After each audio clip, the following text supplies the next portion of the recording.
예, 시청자 여러분 안녕하세요. 제가 또 이 프로그램도 또 하게 됐습니다. 잠시 프로 진행하는 분이 잠시 자리를 비워서 친일청산 프로젝트 세 번째 시간입니다. 오늘 이 말씀해 주실 분은 조병헌 단재학당 교장 선생님이시죠. 안녕하세요. 네, 안녕하세요. 인사 좀 드리세요. 네, 반갑습니다. 오늘 세 번째 시간입니다. 지난번에 저희들이 최시영과 조병갑 했는데 많이 시청해 주시고 응원 많이 해 주셔서 감사합니다. 늘 열심히 배우면서 하겠습니다. 예, 오늘은 세 번째 시간은 장준하와 박정희죠. 네, 그렇습니다. 예, 그렇죠. 장준하와 박정희. 네. 다들 아시겠죠. 예, 네, 그래서 잘 압니다. 장준하 선생님께서 박정희에 의해서 네. 암살당하는 네, 그런 그렇습니다. 그건 확실히 네. 지금 뭐 그렇게 드러나 있는 건데 먼저 제가 네. 질문을 하나 드리겠습니다. 예, 박정희에 의해서 암살당하신 장준하는 네. 어떤 사람이었나요? 네, 장준하 선생은 1938년 북한, 지금은 북한이죠. 선천에서 태어나셨습니다. 그래서 신성중학교를 졸업하고 이제 정주에서 신안소학교의 교사로 있었습니다. 그리고 나서 나중에는 이제 평양 숭실 전문학교에 진학하고자 했지만은 이제 신사참배 급으로 네, 예. 학교가 폐교되는 바람에 진학을 못하고 또 동생이 2명 있었습니다. 예, 그래서 예. 서울로 유학도 못 오고 그래서 소학교에서 교원 자리가 생겨서 거기서 이제 교사로 재직을 했죠. 예, 그래서 부인을 거기서 만나서 나중에 결혼도 하고 이제 국회의원 정치도 하고 또 혁명가라고도 봐도 됩니다. 그렇죠. 예, 네, 예. 그렇습니다. 그렇지만 좀 전에 말씀 주신 대로 박정희한테 암살을 당했다라고 보는 게 지금 정석으로 나와 있는 것 같습니다.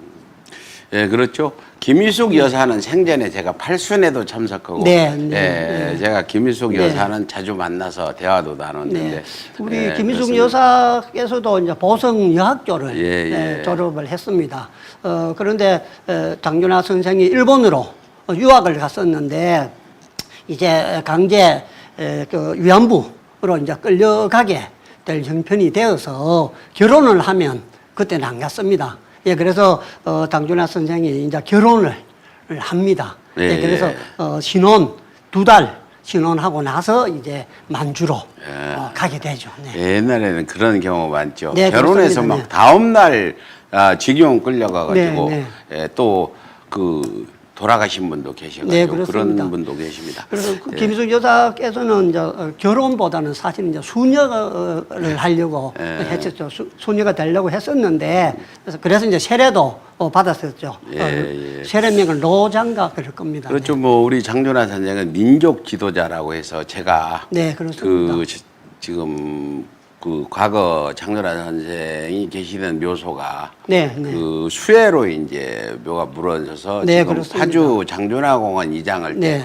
서울 광장에서 결례장을 네, 우리가 네. 치렀거든요. 그걸 네, 제가 그렇습니다. 꽃 사다가 다 장식하고 네. 저희 촛불 시민들이 해가지고 네. 그렇게 한 기억도 있습니다. 그러면 장준하 선생은 그런데 박정희는 왜 만주에 갔는가요?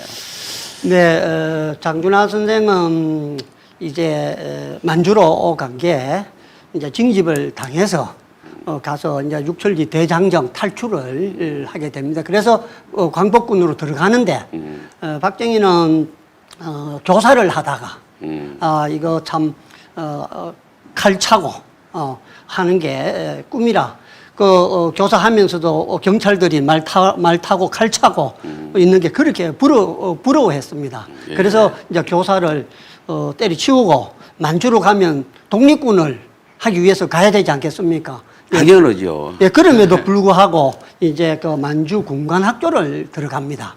만주 군관학교로 들어가는데 사실 나이가 많아서 입학 자격이 없습니다. 그래서 혈서를 씁니다. 일왕에 이제 충성 명세를 하고 이제 학교에 들어가죠. 그게 기특해서 입학을 시켰나 보죠? 네, 그렇습니다. 네. 그래서 이제 그런 내용들은 다 이제 그 당시에 신문에도 다 나오고 그랬습니다. 또 저 화면에 보면은 그 당시에 나왔던 이제 기사입니다. 이게 기사인데 그래서 군관학교에 가서는 성적이 아주 좋았습니다. 네, 거기는 이제 중국 학생반이 있고 일본 학생반이 있고 이제 우리 조선 반이 있는데 늘 1등을 했죠.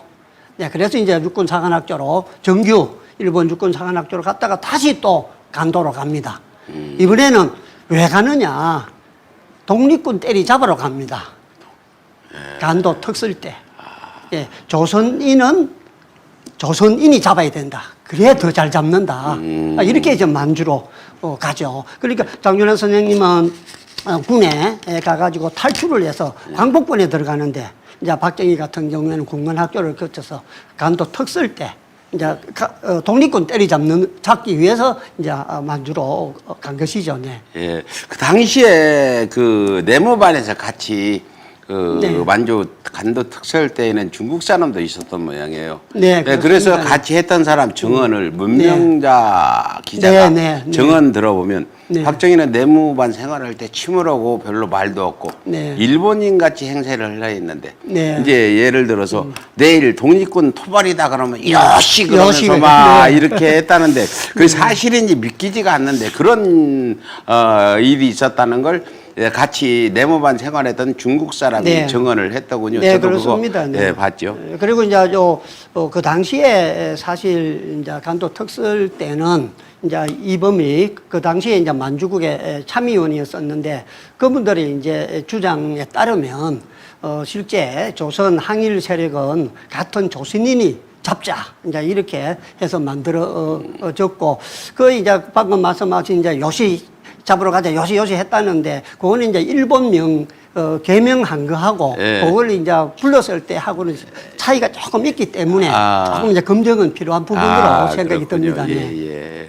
예, 그렇죠. 뭐 박정희의 그 어떤 그 친일 행위에 대해서는 많이들 알려졌는데 네, 아직도 네. 믿지 않는 사람들이 많아가지고 박정희가 친일했으면 어떠냐.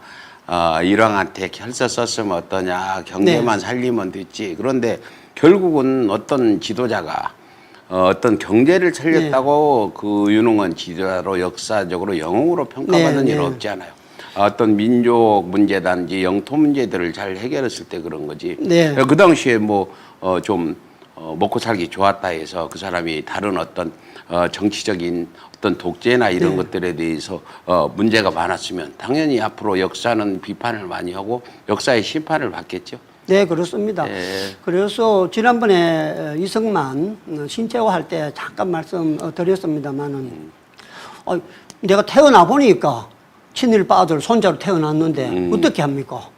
할아버지, 아버지 잘못된 것은 잘못됐다 반성하고 대신 더 열심히 살면 되는 것입니다. 예. 박정희 전 대통령 같은 경우에도 우리가 이만큼 먹고 살 수 있는 게 다 박정희 덕이다. 뭐 이렇게 얘기하는 사람들도 있는데 뭐 그건 식민지 미화하는 거기 때문에 그건 뭐 말도 안 되는 소리고 일부 좋아하고 추종하는 사람들은 공적은 또 이렇게 많이 찾아서 알리는 것도 좋습니다만은 뭐 분명한 것은 독재자요 친일파인 것은 뭐 부정할 수 없는 그렇죠. 사실입니다. 예, 네. 그건 뭐 역사적 사실이죠. 네, 그렇습니다. 예, 그럼 장준하 이렇게 선생 그러면 장준하 그러면 딱 떠오르는 게 사상계잖아요. 네, 그렇습니다. 예, 네. 이렇게 사상계들이 많이 네. 알려주고 그럼 젊은이들은 잘 모르는데 네. 사상계 그러면 나이 든 분은 다 아실 겁니다. 네, 뭐.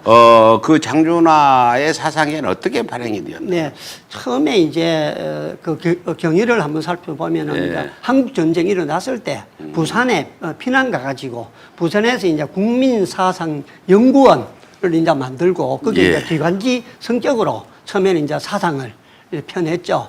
나중에 그게 이제 사상계로 바뀝니다만은 처음에는 이제 순수한 일반 교양을 이제 추구하는 내용으로 이렇게 이제 구성을 했었습니다.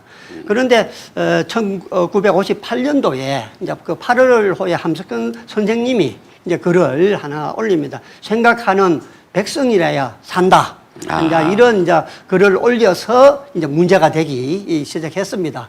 이제 그것을 우리가 이제 뭐 쉽게 이제 피라 사건이라고 얘기하는데 그래서 이제 이승만 정권이 이 함석헌 선생을 국가보안법으로 이렇게 이제 걸어서 20일 동안 이제 구류를 살게 하죠. 그 덕택에 불티나게 잘 팔려서 번창을 하게 홍보를 됩니다. 해준 격이 되고. 네, 그렇습니다. 네, 네. 그래서 재미나는 이제 일화가 있는데, 그러니까 장윤아 선생님 아버님께서 나도 그 책 한 권 한번 줘봐라. 그 책이 요새 그렇게 유명하다고 얘기하니까 아버님 책방에 가서 사서 보십시오. 이렇게 얘기했다는 일화도 있습니다. 네. 그 당시는 생각하는 백성 이 얘기도 네. 국가보안법으로 걸렸네요. 이승만 때는. 생각을 하지 말고 살으라는 얘기인가요? 네, 그냥 개같이 멍청하게. 근데 요즘 시대와 비슷하네. 요즘에도 네. 예, 생각을 하면은 네. 예, 윤석열 정부가 좀 못마땅하게 같아서 생각 없이 무조건 따르라는 네. 이런 것 같은데 예, 시대는 이렇게 변화해 가다가 다시 네. 복구하는 그런 게 있나 봐요. 네, 그렇습니다. 시대는 뭐 이렇게 네. 늘 돌아갑니다. 네. 그게 이제 어느 주기로 얼마큼 빨리 돌아가는 옛날 문제죠. 지식인들은 사상계 네.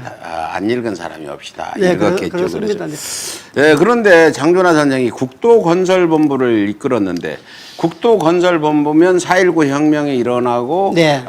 민주당 장면 정권이 있을 때 네, 장준하 선생이 국토건설본부를 이끌었잖아요. 네, 이게 그렇습니다. 이제 네. 박정희 5.16 쿠데타 이후에 이거 네. 가지고 뭘 했다는데 국토건설본부를 네, 네. 이끌었는데 그거 뭔가요? 그건 무엇을 했나요? 그렇게 이제 장윤아 선생님의 생각을 이제 사상계 그 편집위원으로 이제 있으면서 거기에 있는 사람들이 이제 주축이 되어서 이제 학계, 언론계, 문화계, 경제계 인사 이제 30명을 연구위원으로 처음에는 이제 위촉을 해서 활동을 하기 시작했습니다.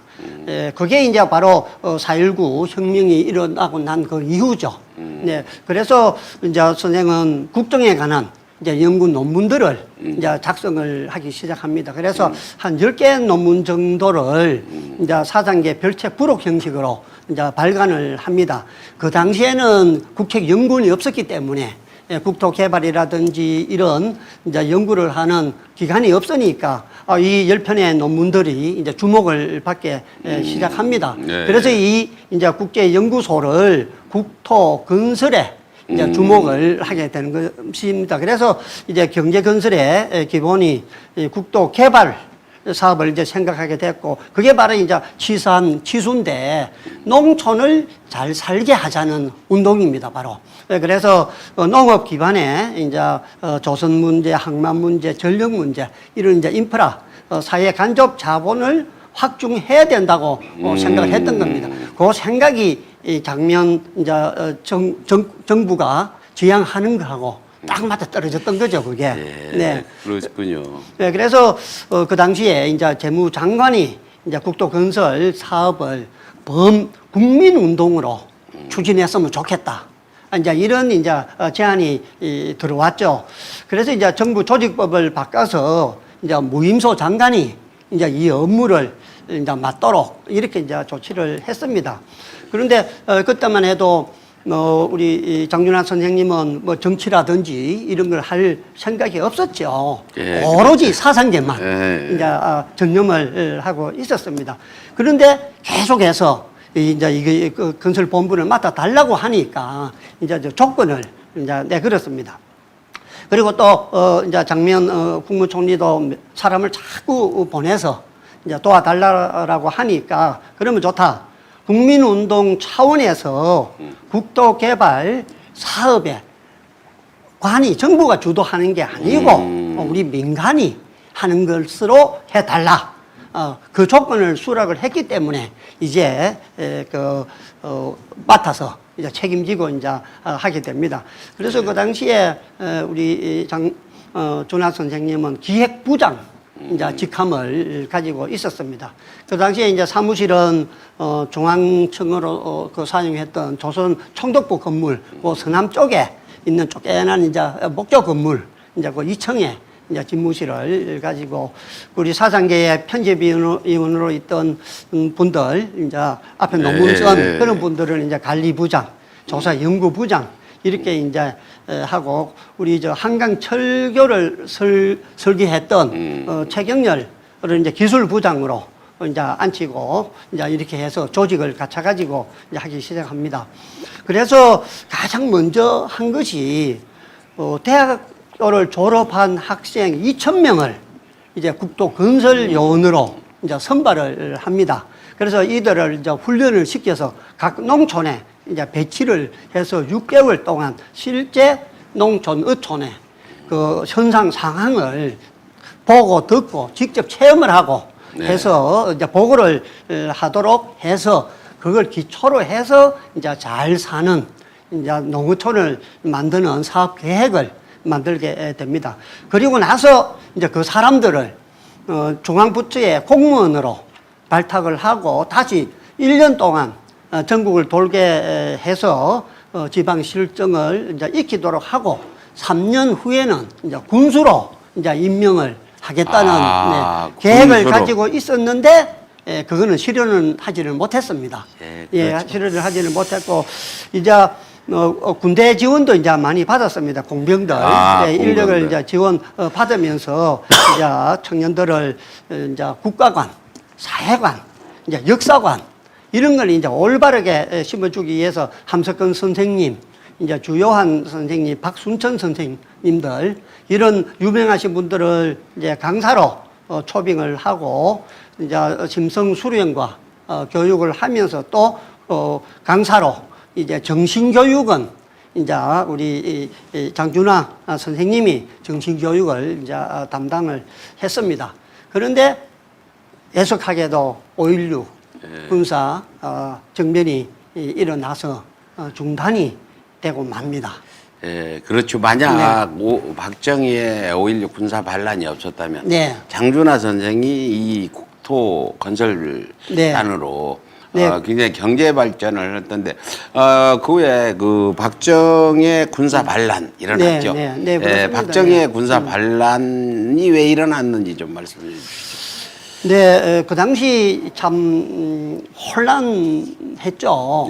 당면 우리 민주정부가 들어섰습니다만은 여러 가지 사회적인 그런 문제들을 해소하지를 못했습니다.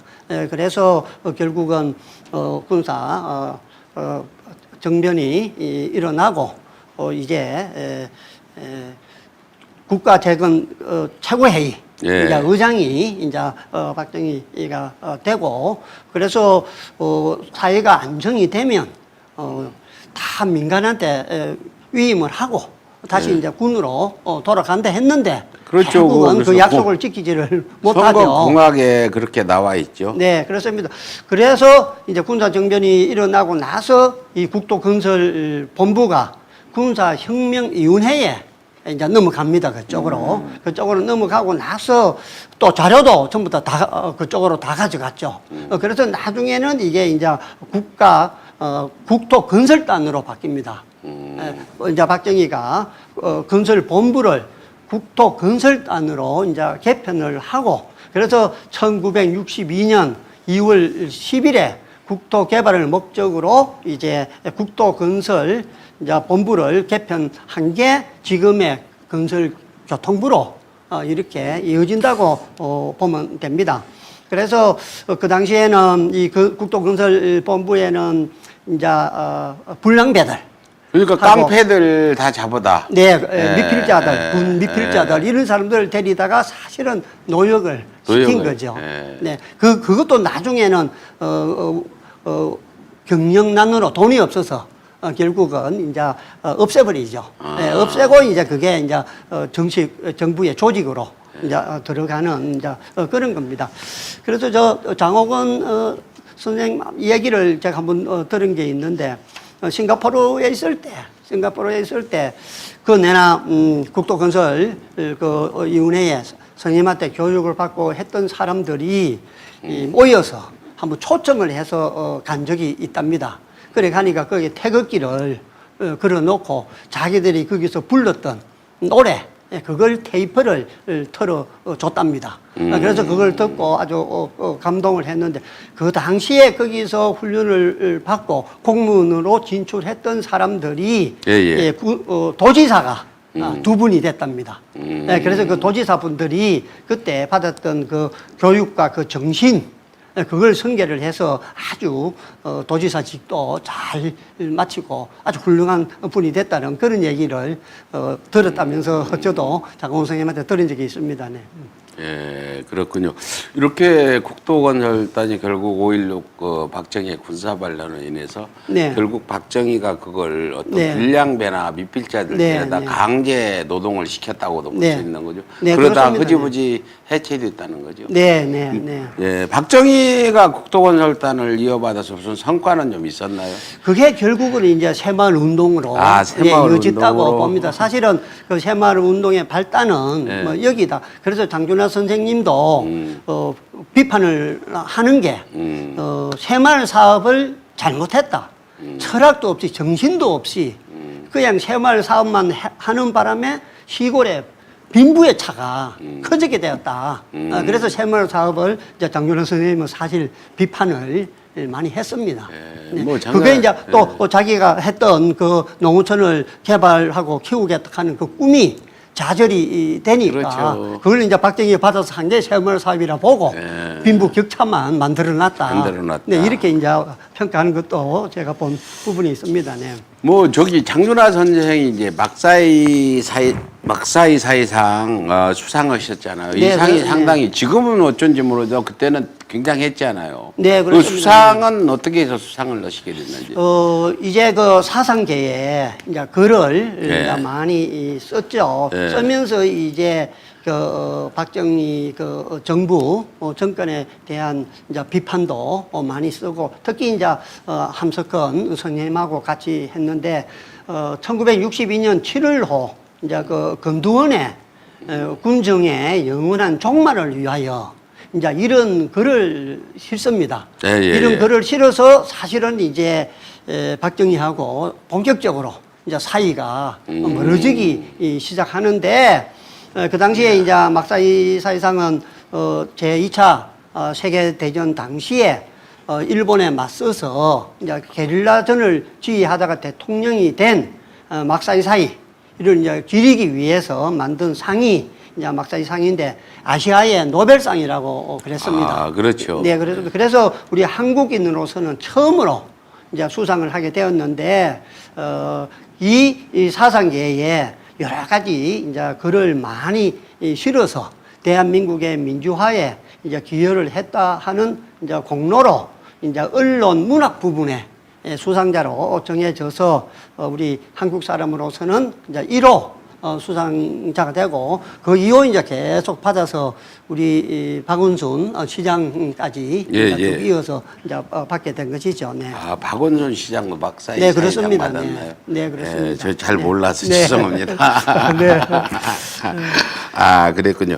이제 장준하 선생이 한일회담 반대 앞장서서 그 박정희 한일회담 네, 그렇습니다. 반대했잖아요. 네, 네. 여러 가지 장준하 선생은 박정희한테 미움받을 일만 많이 하신 것 같아요. 네, 그렇습니다. 박정희 네. 하는 일에 전부 네. 반대들 많이 했잖아요. 그래서 최고의 뭐 정적이었다고 예. 보면 됩니다. 이승만 대통령의 최고 정적이 죽산 조봉암 선생이었다라면 박정희의 진정한 적은 김대중 전 대통령도 아니요, 김영삼 전 대통령도 아니요. 그리고 일부 그 당시에 신문 기사나 내용을 보면 그 세 분이 장준하 선생님하고 우리 전직 두 대통령님들하고 한 시기에 태어난 게 참 안타깝다. 시기를 달리해서 태어났으면 다 돌아가면서 대통령 다 했을 건데 그런 이제 얘기도 있고 다음 대통령은 세 사람 중에서 가장 먼저 대통령이 될 사람은 장준하다. 이제 이렇게까지 얘기를 했으니까 아주 이제 박정희 대통령의 뭐 완전 정치적 이제 맞수죠. 그리고 이제 박정희 그 대통령이 어쨌든 간에 전역을 하고 이제 민정당에 가입을 해서 이제 윤보선 대통령하고 이제 15만 차로 누르고 아슬아슬하게 이제 대통령이 되죠. 그리고 나서 그 이후에 이제 제3공화국이 이제 조각이 발표되고 할 때 이제 박정희 장준하 선생이 정치를 잘못해서 쿠데타의 악순환이 일어나지 않도록 부디 4년 무사히 임기 끝내고 나가시라. 가시라. 또 중간에 쿠데타가 일어나서 또 혁명이 일어나서 또 이 나라가 불안해지면 안 되니까 어쨌든 4년 임기 잘 마치고 그만두고 이제 하시라고 이렇게 하시면서 대일 이제 저사세 그리고 대미 고사세 그리고 또 민족주의 민족 주체성을 자꾸 얘기하는데 주체성이 무엇인지도 모르고 주체성만 얘기한다면서 이제 우리 장준하 선생님이 완전히 이제 정치적으로 이제 박정희 대통령과 반대편에 서서 이제 싫어하는 것만 이제 계속해서 이제 하는 겁니다. 그 중에 이제 대표적인 게 이제 한일회담 반대입니다. 그래서 1964년도 3월 12일에 제6차 한일회담이 이제 개최가 되자 범국민 투쟁위원회를 이제 구성을 합니다. 그래서 한일회담 조기 이제 타결 방침을 저지시키기 위해서 전국을 돌면서 이제 순회 연설을 합니다. 되게 그때 이제 반을 두 개로 나눠가지고 일개 반은 영남으로 가고 일개 반은 이제 호남으로 가고 이랬는데 장준하 선생님은 이제 부산, 마산, 충무, 포항, 대구 해서 이제 대전을 돌면서 이렇게 유세를 했는데 그 뒤에 정보부 사람들이 그 유세한 데마다 따라다니면서 이제 녹취하고 해서 박정희의 명예를 훼손하거나 또 정부에 반대되는 얘기를 하는지 다 해가지고 저거 가지고 나중에 이제 재판 이제 회부를 합니다. 네. 그 당시 이제 연설에 4만 명이 모였다면 어마어마한 거죠. 네, 그렇습니다. 네. 그래서 지금 그 대통령 선거 이제 박정희가 군사 쿠데타 이후에 민정에 예약한다 자기들은 이거 공약에도 들어 있었잖아. 근데 이제 전역해서 대통령에서 15만 표. 그럼 지난 대선 때 21만 표보다 더 적은 15만 표로 당선이 되고 그 다음에 또 70년대 했잖아요. 해서 김대중 전 대통령하고 또 해가지고 이기고 이제 그 또 삼선하고 뭐 그렇게 진행돼가지고 그리고 유신까지 가가지고 비극적으로 그렇게 김정일 총에 그렇게 죽음을 맞이하게 된 거죠. 참 사람은 욕심이 많은 것 같아요. 네, 그래서 그게 이제 정치에 대한 욕심 뭐 영원한 것 같습니다.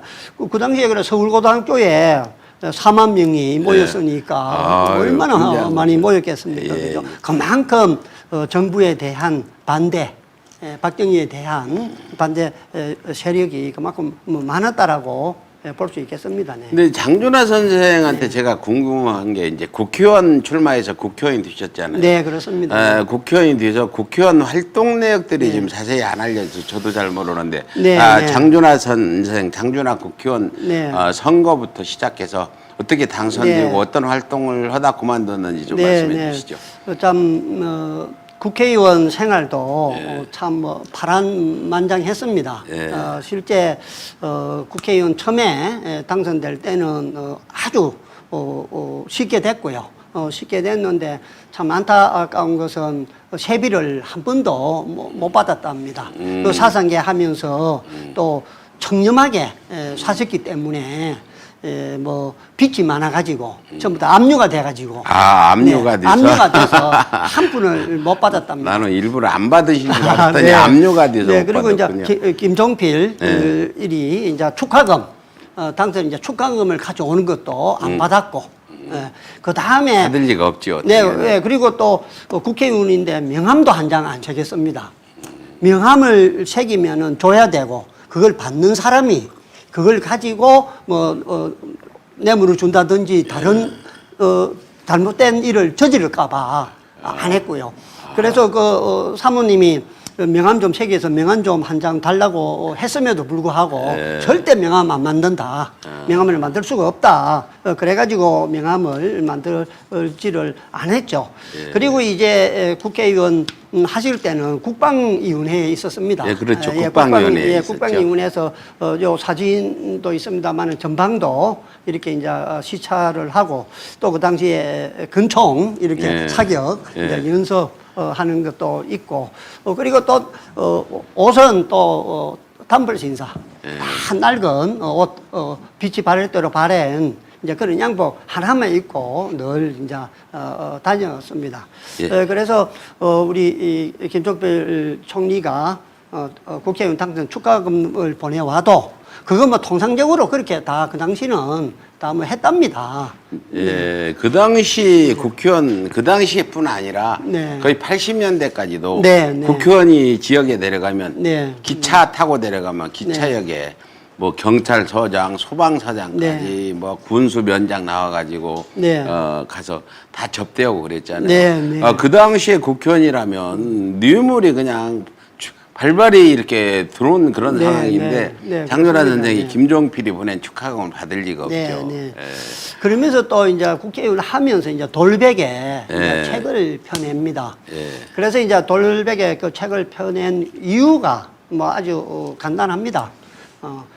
광복군 모자 하나 얻어 쓰고 광복군 출신이라고 떠들고 다니는 사람들이 있다는 거예요. 야. 예, 그래서 내가 진짜 광복군이라 내가 광복군이 어떤 일을 했는가를 역사 앞에 밝혀야 된다. 예. 이렇게 얘기하는데 사실은 모자 하나 얻어 쓰고 광복군 행사를 한다 하는 사람이 내나 박정희 대통령을 두고 하는 말입니다. 네, 그래서 사실인가 모릅니다만은 박정희가 광복군 행사를 했다. 그렇게 해방되고 나서 여기 이제 한국에 들어오기 그 이전에 잠깐 뭐 심부름 한번 한 적은 있답니다. 그래서 박영만이라는 사람이 이제 광복군 책이라는 책을 썼는데 그게 이제 박정희가 광복군을 했다 하는 것을 적었고 그걸 박정희한테 책을 갖다 줬는데 박정희 대통령은 나는 광복군 안 했다 하면서 이 책을 받을 수 없다. 결국 좀 거절했다는 뭐 얘기도 있습니다만. 예, 그 당시에 이제 뭐 일제 말기 전쟁 패망이 짙을 네, 때 네. 이제 광복군 모집들 했잖아요. 네. 장조장도 군에 끌려가서 일제 네. 때 이제 탈출해서 나와서 광복군으로 네. 왔고 이제 일본이 그 패망하고 항복하니까 이제 다들 나올 거 아니에요. 네, 그렇습니다. 네. 나와가지고 광복군 한다고 와가지고 네. 거기서 모자 하나 얻어 쓰고 나중에는 와서 내가 이제 이거 일본 군인에서 근무하다가 네, 군복 벗고. 해방되고 군복 벗고 와가지고 광복군이 이제 모집한다니까 와가지고 네. 예, 거기서 모자 하나 얻어 쓰고 네. 광복군이라고 독립유공자 행사하는 사람 아마 많을 거예요.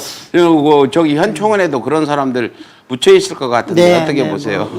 저도 많다고 봅니다. 아. 뭐 그렇게 광복군 행사 안 한 사람이 한 것 같이 조금 한 것은 많이 한 것 같이 또 아버지 부친 혼자 한 걸 또 같이 한 것 같이 어머니하고 같이 한 것 같이 이렇게 이제 부풀리고 이렇게 뭐 좀 한 게 많이 있고 그러다 보니까 진정한 광복군 뭐 이런 사람들이 제대로 대우를 받지 못하고 또 후손이 없어서 아직도 무후 국적자 그렇게 국적이 없는 사람들이 지금 30만 명이 아직도 있는 뭐 그런 실정이라고 봅니다. 그다 가짜가 판을 쳐서 그런 겁니다. 네. 예, 그렇죠. 이제 뭐 그래도 이승만 정부 때는 이 광복군이라든지 독립군 하신 분들을 하나도 안 챙기고 학대만 받고 학살당했잖아요.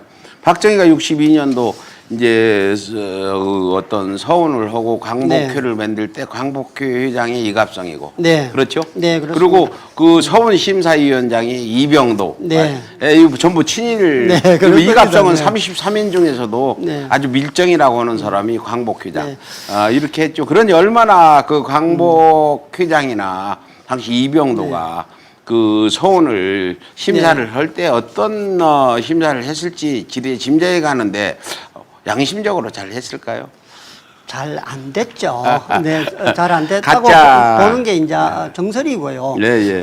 내가 친일을 한 사람들이 권력이 있고 돈이 있고 다 배운 사람들이지 않습니까? 네. 그리고 또 우리 이 독립군 후손들은 그 당시에도 많이 배우지도 못하고 가난하고 다 그랬기 때문에 먹고 살기 바빠서 그것도 사실은 못했다고 보는 게 맞습니다. 네. 그렇죠. 네, 네, 예, 네. 지금 뭐 그렇게 하다가 이제 진짜 네. 장준하 선생이 고난의 시기가 이제 박정희 유신 이후죠. 네, 예, 그렇습니다. 유신 반대하다가 뭐 구속도 네. 되고 결국 그러다가 암살 당하고 이랬는데 네. 유신 반대 네. 활동에 대해서 좀 말씀해 주시죠. 네, 이제 참뭐 그때가 이제 남북이 또 북한에는 김일성 헌법, 이제 우리는 유신 헌법 이래가지고 이제 독재 체제에 들어가는 이제 시발점이다 말입니다. 그게. 예. 그래서 이제 장준하 선생님을 비롯해서 김대중, 김영삼 뭐 이런 이제 윤보선 이런 이제 분들이 유신 체제에 이제 정면 도전장을 내는 거죠. 예. 그게 이제 바로 무엇인가 하면은 100만인 청원 운동입니다. 야. 예, 100만인이 이제 청원 운동을 해서 대통령에게 이제 법 개정을 이제 요구하는 거죠.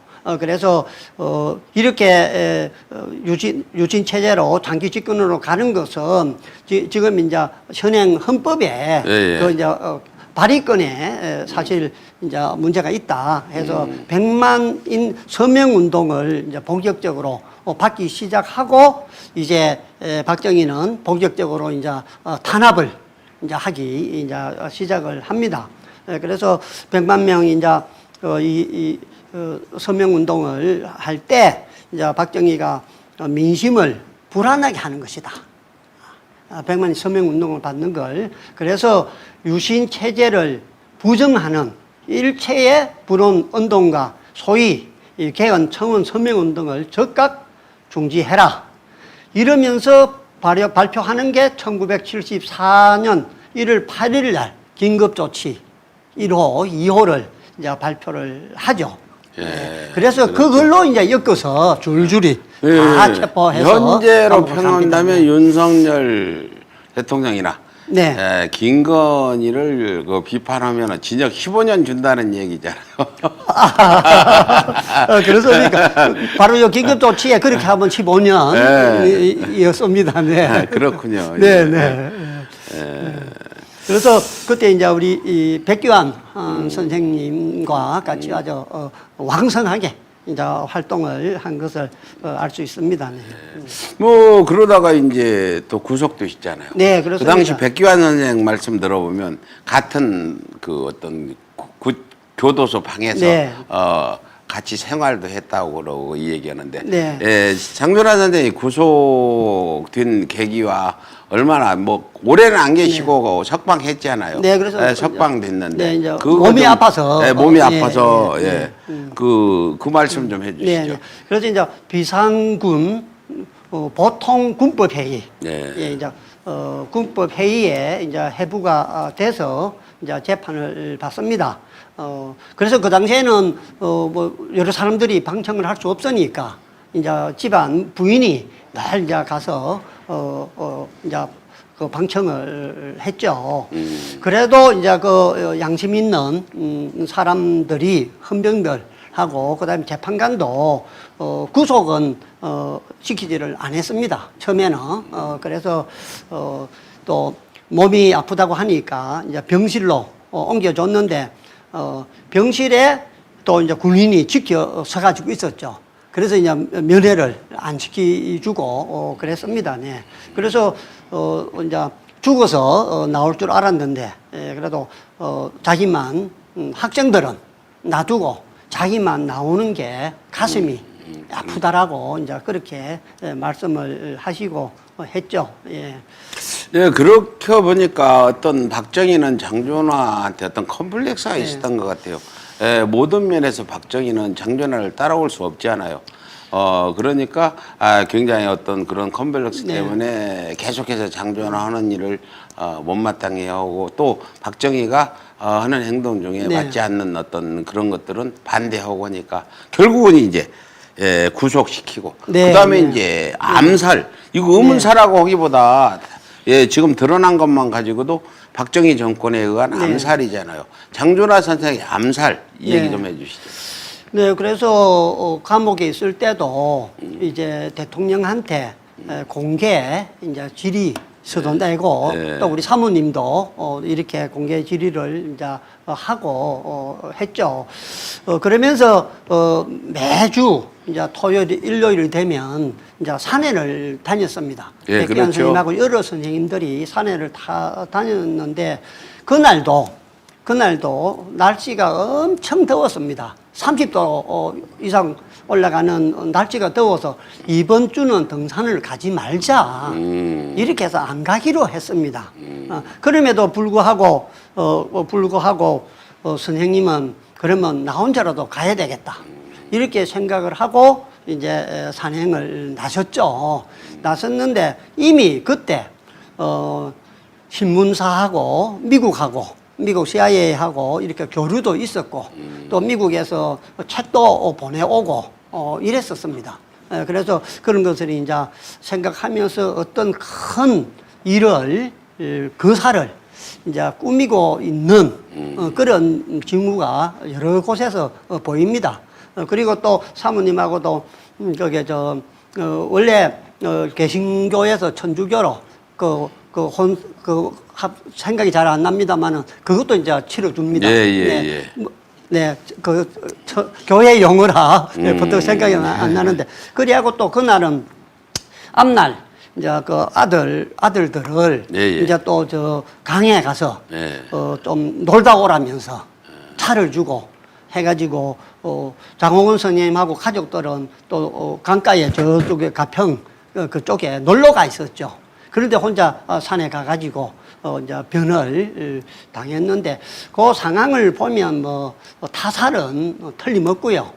그러면 누가 어떻게 죽였느냐 이제 이런 게 문제가 되는데 그 산에 올라가가지고 떨어졌다 하는 거 하고 이렇게 검증을 해보면은 그렇지가 않고 최고 먼저 발견한 사람들도 가서 보니까 옆에 딱 누워 있는데 다른 곳에서 옮겨와가지고 그렇죠. 눕혀 놓은 게 확실하거든요. 추락사인데 몸에 상처 하나 없이 네, 그렇습니다. 그냥 긁힌 데 없이 그냥 그런 그래서 그 우리 장훈 선생님과 사모님들이 갔을 때 그게 경찰 한 분이 얘기를 해준 게 있습니다. 언젠가는 밝혀질 거다. 이것은 타살이 틀림없다라고 그렇게 이제 그 당시에도 증언을 그렇게 해줬습니다. 그렇지만은 뭐 어떻게 할 방법이 없지 않습니까? 그 때문에 진상규명 서명도 받고 이렇게 많이 했는데 그 당시에 그 한 분 누구죠? 저 충청도 사람이 관계된 사람이 하나 있는데 그 사람을 제가 박기서 선생이랑 그 집도 가보고 했어요. 얼마 전에 돌아가셨는데 그 사람한테 저 박기서 선생이 자백해라 하고 이렇게 얘기도 하고 했는데 장렬한 선생 이런 암살 부분은 이제 포천 약사봉 저도 여러 번 가보고 현장도 답사해보고 했는데 진실이 지금 규명 안 되고 있잖아요.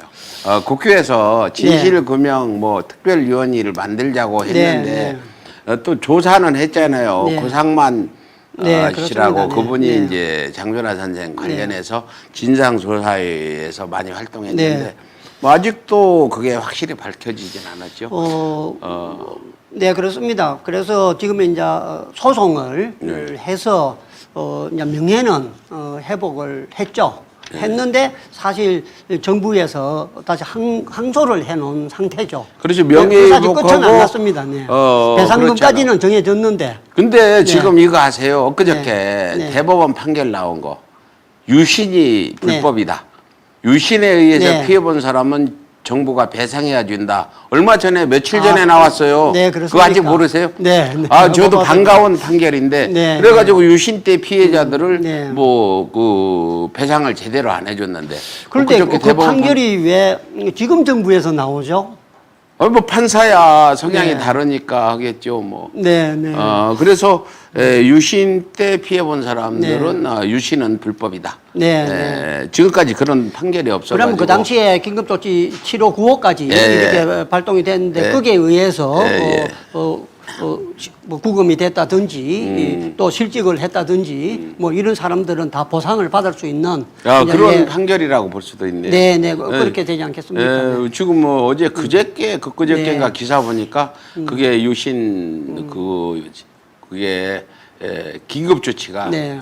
위헌이다 이렇게 판결이 나서 아직 피해자들의 생존에 있으니까 그렇죠. 예, 보상을 지금 받을 수 있을 것 같습니다. 네. 지금 명예회복 부분에 대해서 지금 그 재판부에서 그 명예 회복하고 배상액도 정했잖아요. 네, 그렇습니다. 근데 지금 정부에서 그걸 네, 항소해놨습니다. 항소를 네. 해서 네.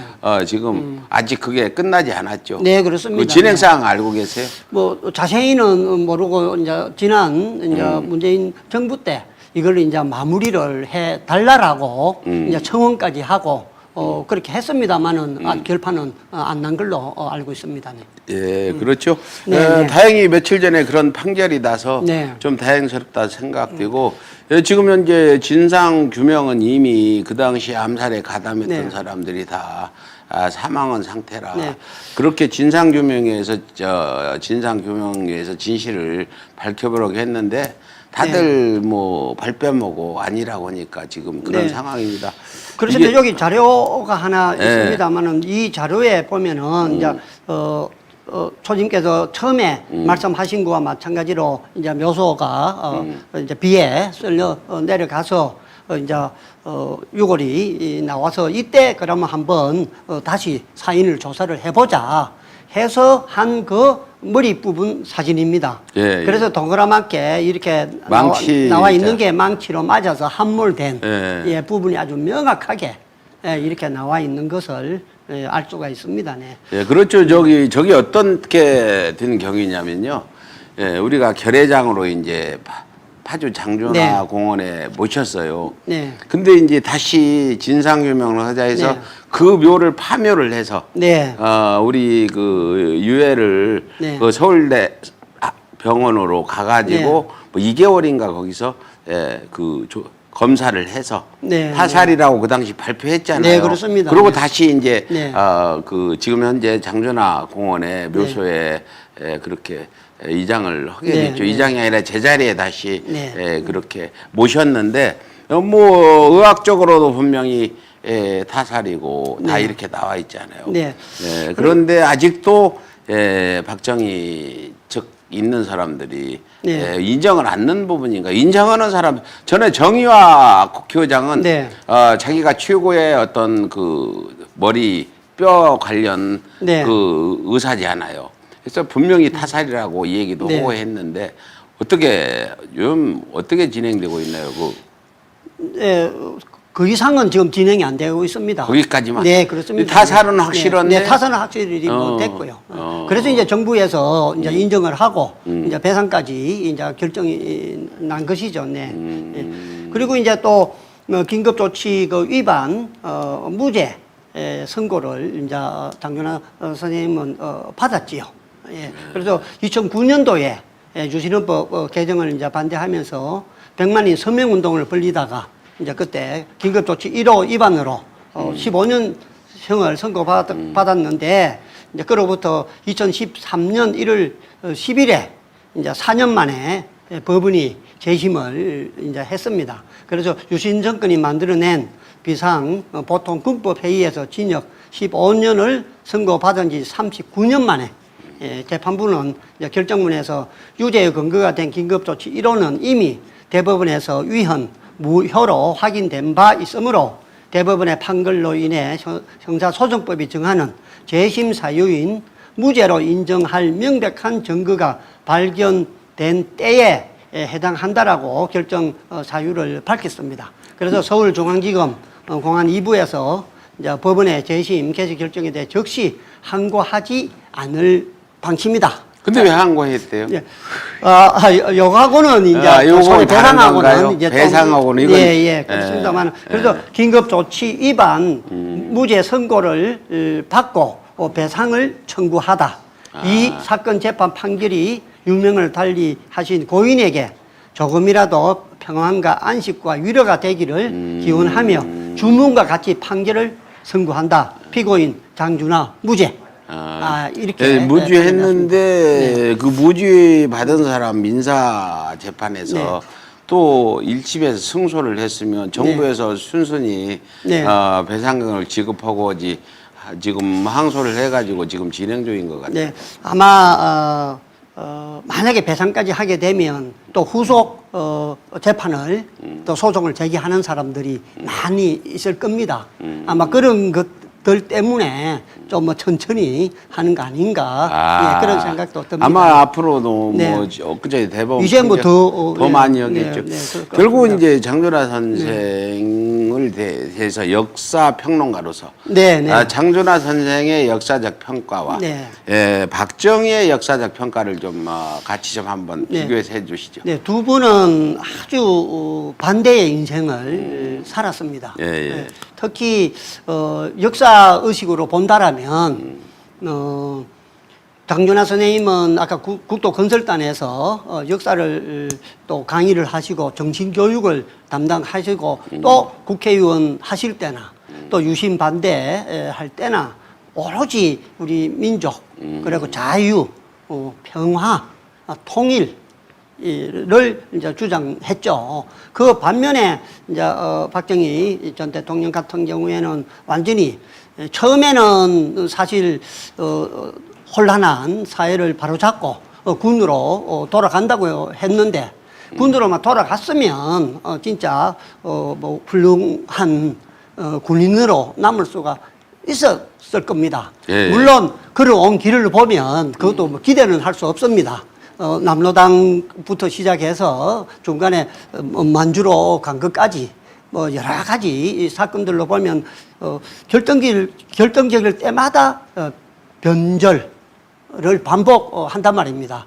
예, 그래서 뭐 군으로 돌아갔어도 어떻게 됐을지는 모르겠지만 그래도 역사학자로서 또 영토 학자로서 박정희 대통령이 잘한 것은 한 두 가지 정도는 제가 얘기를 할 수가 있는데 그 첫 번째가 이제 독도 이야기입니다.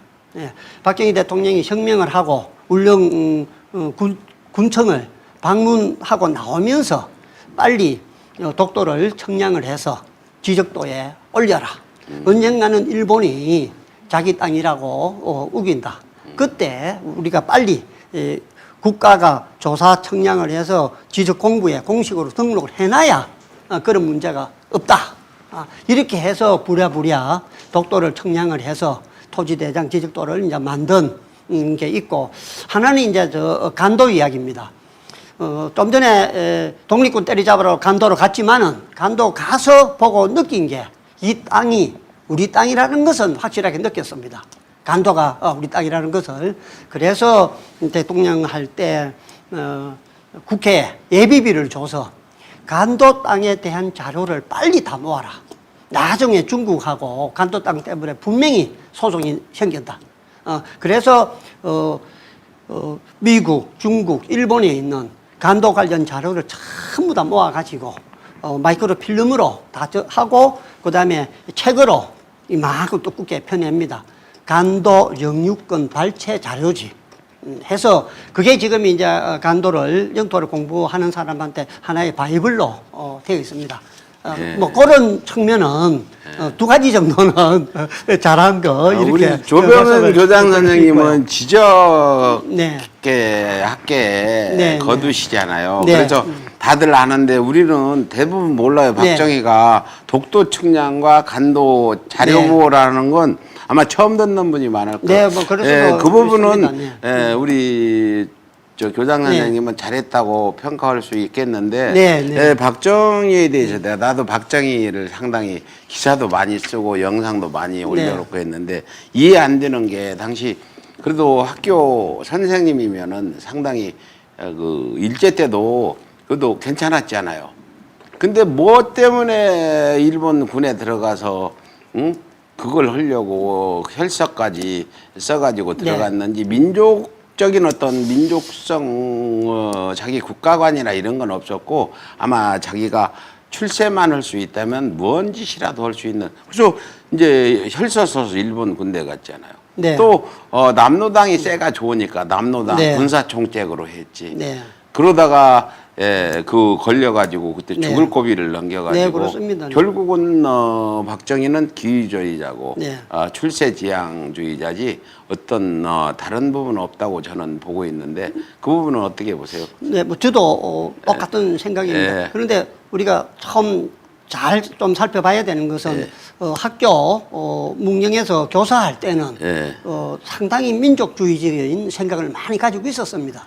일본인 선생들하고 싸우기도 많이 싸우고 네. 같이 밥 먹다가 밥상을 엎기도 하고 그러면서 자기는 선생이 사실은 맞지를 안 했어요. 네. 선생님을 맞지 안 하고 군관학교 가가지고 공부를 잘해서 키도 적으면서 공부를 잘해서 이제 군인의 길이 자기 체질이다. 맞다고 했는데 그때 결정적으로 군인이 돼야 되겠다고 결심한 것은 아까 제가 잠깐 얘기했습니다마는 일본 경찰들이 말 타고 칼 차고 있는 게 그렇게 부러웠답니다. 그래서 나도 칼 차고 말 타려고 군인이 되었다는 거죠. 그렇죠. 박정희 네. 형 박상희는 그 독립운동가. 네, 그렇습니다. 황태성이라고 네, 박정희에 의해서 사형당했죠.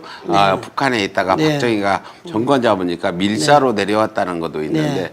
그걸 결국은 사형시켰는데 네. 그 황태성이가 박정희를 굉장히 귀여워했대요. 네. 황태성이가 상당히 재산이 있는 집 네. 그리고 박정희 집안은 좀 가난해서 네. 그럼에도 황태성이를 그렇게 사형시키고 네. 이렇게 간 부분들 이런 것들도 네. 지금 평가는 지금 어떻게 하는지는 모르겠어요. 네, 저는 물론 공과 공도 있고 과도 있습니다만은 공이 있다고 해서 과가 묻힐 수는 없는 거거든요. 예, 그런데 과가 너무 많기 때문에 우리가 씻을 수 없는 역사에 현대사에 참 암울한 시기를 우리가 겪었지 않습니까?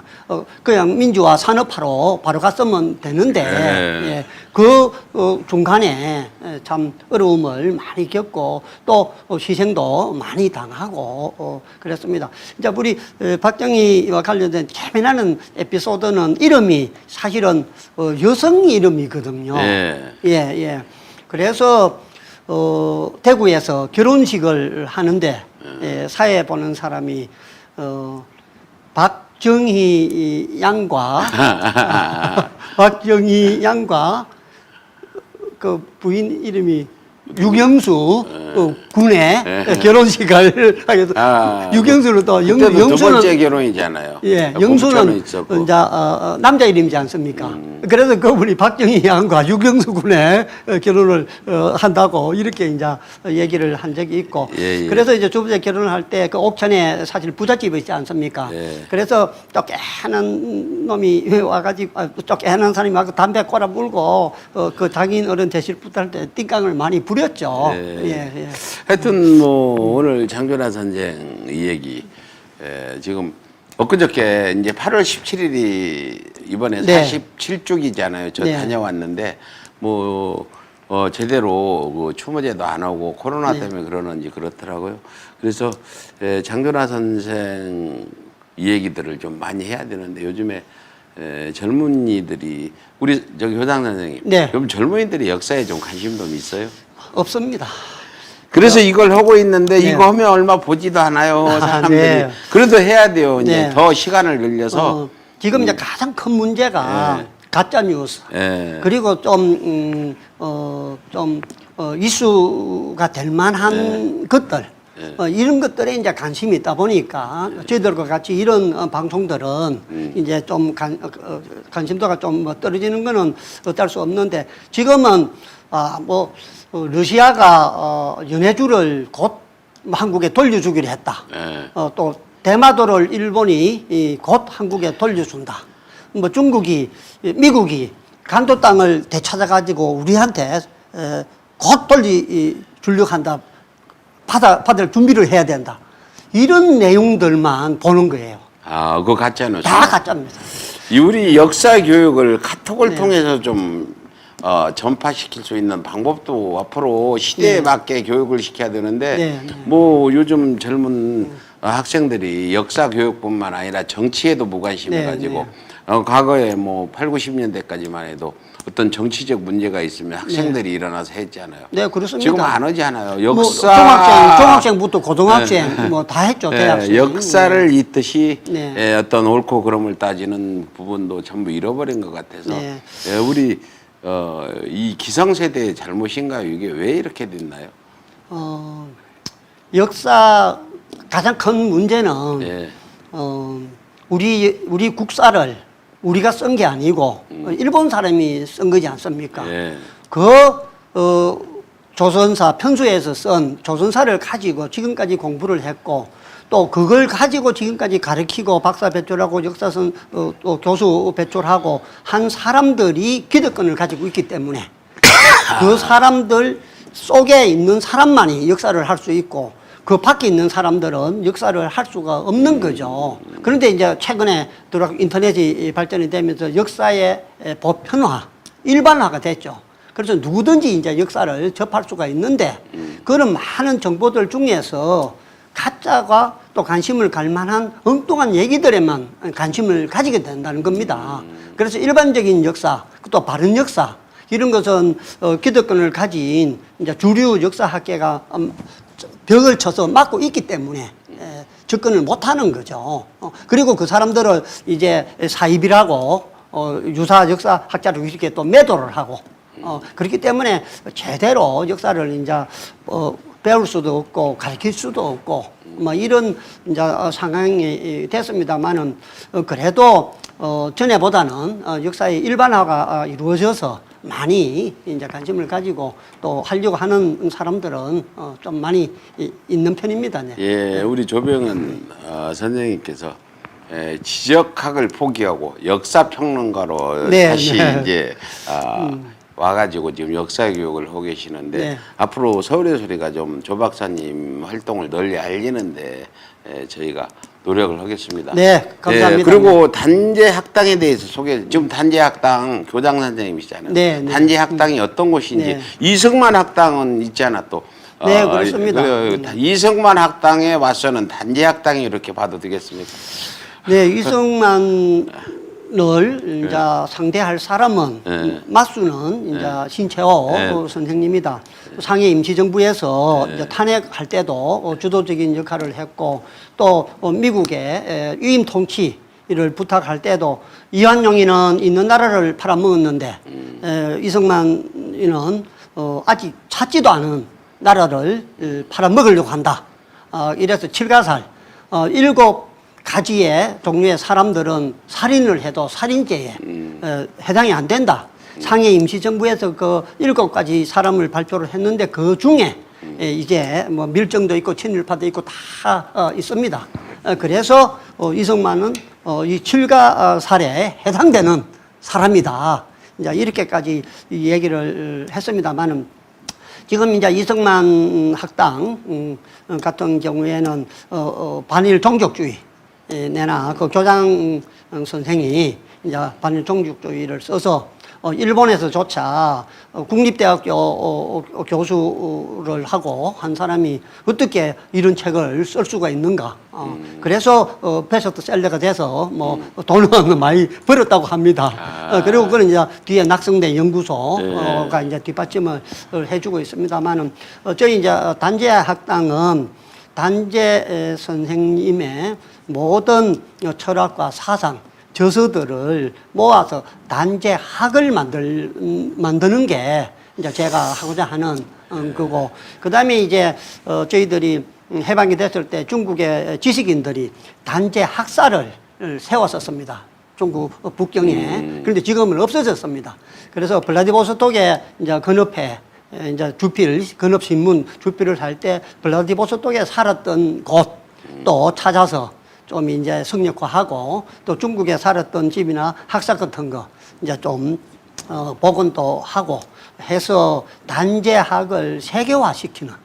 그리고 단재 선생님 글이 조금 어렵습니다. 어렵죠. 네, 정말. 그렇습니다. 또 국화문 혼용이고 또 옛날 표기법이 있어서 적어도 한 뭐 중학생 정도가 쉽게 볼 수 있도록 그 책들을 좀 풀어서 쉽게 이제 쓰는 그 일만 이제 제가 맡아서 하고 나머지 기념 사업회 일은 이제 기념 사업회에서 이제 전담해서 하고 있습니다. 네, 지금 뒤에 저도 이 처음에 이 방송 이제 들어와가지고 방송하는데 이 제목부터가 네. 단지학당의 역사교육 뭐 프로젝트라든지 이렇게 가고 가야지 저는 친일청산하면 네. 너무 범위가 넓어서 우리 네, 네. 앞으로 이 방송은 당제학당의 역사교육을 하는 곳이다.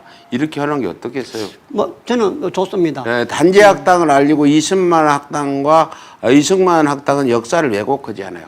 네. 뭐 자유대한 얘기하면서 지난 광복절에 윤석열 대통령이 뭐 무슨 좌파 독립운동은 뭐 진정한 자유대안을 위한 독립운동이 아니다.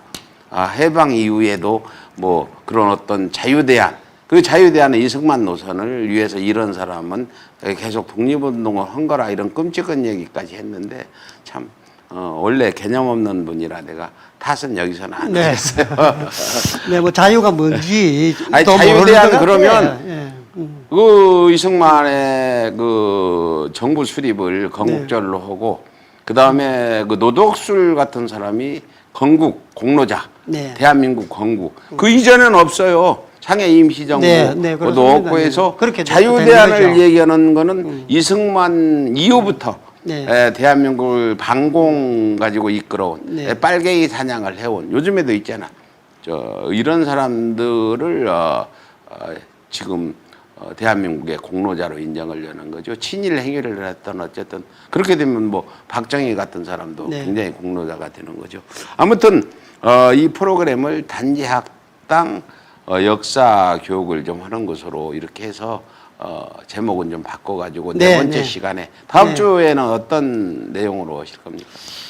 그럼 다음 주에 한번 고민을 해봐야 되겠습니다. 예. 네. 그래서 단지학당의 역사 교육 뭐 무슨 이런 걸로 해야지 저렇게 하면은 네. 하도 많이 봐서 친일청산 얘기는 귀가 못이 박히도록 네. 많이 들어가지고 되지도 않았지만 그래서 고루어해서 좀 젊은 애들이 네. 그 젊은이들이 볼 수 있는 그런 방송으로 네 번째 시간에는 하도록 하겠습니다. 제가 이 방송 프로그램을 하게 되면 저도 역사 공부를 많이 하는 거잖아요. 네, 그렇습니다. 무식한 저도 역사 네. 공부도 좀 하고 저도 열심히 공부해서 역사에 대해 좀이라도 더 알도록 그렇게 하겠습니다. 네, 잘 오늘 알겠습니다.